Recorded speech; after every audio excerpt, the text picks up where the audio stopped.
Well, let's talk about plugins for a minute. Have you been using anything new that you really love? What are you using these days? Right now, I think for it's important for people to go right now to Acustica's site and grab this pumpkin plugin for free right here. So this is like a clipper. It's a adjustable knee clipper. So you have different modes, right? There's like a whole bunch of different distortion modes, but within that, you can then further adjust, the degree, the reaction, and the saturation. It shows you there. You can see that it shows you how much the gain's being limited by and stuff. It's got the oversampling. Lots of cool Acustica stuff. I mean, they've really come a long way with their products. I mean, I'm always saying that, but the truth of the matter is it just keeps improving. Like some of their past releases, Mystic. This one goes back a few months, but that is based on the Tree Audio tube gear. Mixers that are like, 5 figures for like, a couple channels, right? Good stuff, good sounding. Are you liking it? Tube passive gear. I love this. This is one of my favorite Acusticas, I think, for a long time. Really? Yeah.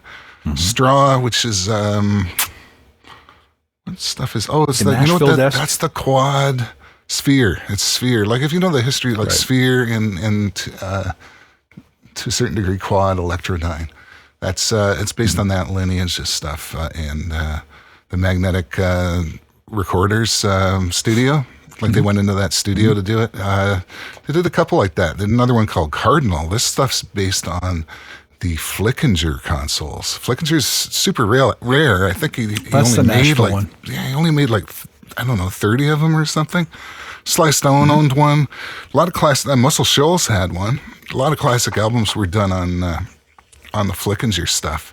He was a bit of a character, but apparently pretty genius. This does sound like he was a genius because it's like a clean Neve. Is that? I don't know.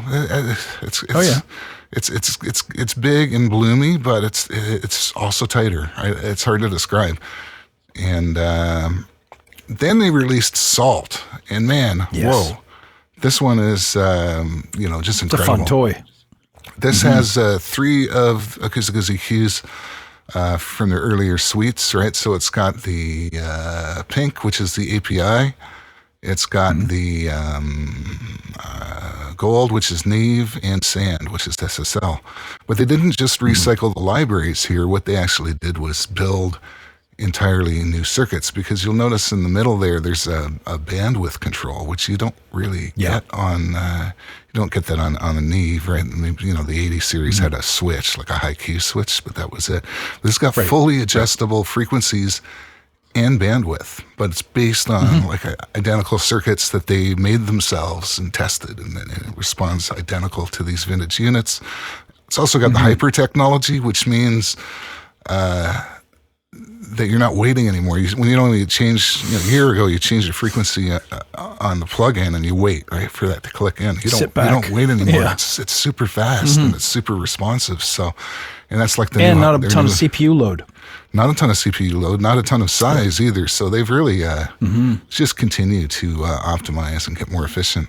And finally, here we go. This guy sounds great. Yeah, you can really crush stuff with this, or you can go transparent with it. It's kind of got everything. It does impart a bit of its own tone, but it's actually a kind of a nice shimmer to it, I guess is probably how I describe it. A nice, but it can also thicken a vocal. I've been using it a ton on podcasts just to play with it. Yeah. If you're slamming stuff a bit, it really thickens up the tone. So it's a fun machine.